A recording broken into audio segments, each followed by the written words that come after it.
All right, today I'm going to talk about brainstorming and if it's possible to brainstorm with yourself instead of someone else, and maybe some tips for how to brainstorm better when you're talking with somebody else. So my mind has been on this creative process type thinking for a while now. It feels like in this era we're maybe a little bit helpless to just the things going on around us. But I think it's worth remembering that as humans, we solve problems. We invent makeshift respirators. We invent non-electrical pumps for your hand sanitizer. We create new methods, we create new technologies, and then we share them with other people. And that's just inherent to the human condition. The creative process is how we build wealth as humans. And sometimes the problems that we solve, they're emotional, they're psychological. Sometimes we speak with other people like a coach or a therapist to learn a new type of tool or technology that's helpful for us mentally. John Vervaeke, the educator in Canada, likes to call those psychotechnologies. There's actually even psychological technology that you can create. And the most powerful gift, therefore, that we have is that ability to think about a problem and come up with something new.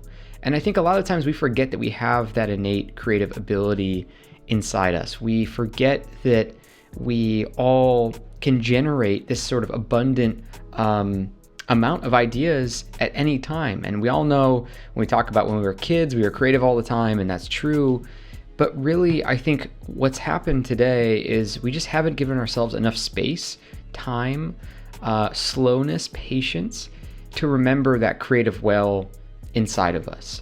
And so what I would suggest you think about doing, and I'm going to talk about first brainstorming for yourself and then brainstorming with others. What I would suggest you start thinking about or doing is taking breaks without consuming new information, without listening to a podcast, going for a walk with no headphones, sitting quietly in a room, and not just consuming information, but starting to create ideas, starting to tap into that well that you have that's almost never ending for new solutions to the problems that you have. So maybe there's something that you've been thinking about a lot. You feel like it's a problem in your life.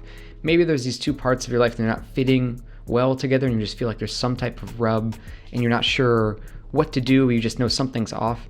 You can actually take some space and time on your own without anybody else's input and work through those problems. And one thing I did recently was I went on a walk for just an hour. It wasn't even that long.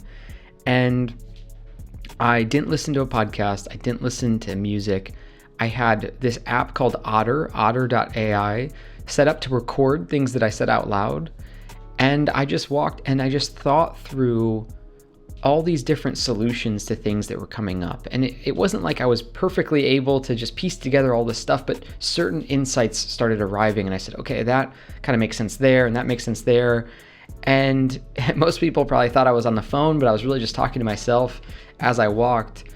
And what I realized is you can actually debate things with yourself. You can actually have a conversation with yourself to work out an idea just like a brainstorm. You can have an idea appear, you can say, maybe it should be like that, or I don't know if I like it that way. And like I said, if you act like you're talking on the phone with a friend as you take this brainstorming break, this 1 hour brainstorm break to remember your own creativity, I think you'll be amazed at how productive that can be. We all think we need other people to be creative, but it's all internal. We can have that dialogue inside us. Now, if you're going to brainstorm with somebody else, if you're going to talk out loud ideas with somebody else, what I would recommend you do is I would recommend that you do two things. The first is you allow for any and all idea to be out on the table. Set the precedent, speak with the other person about making this a non-judgmental space where any idea is good.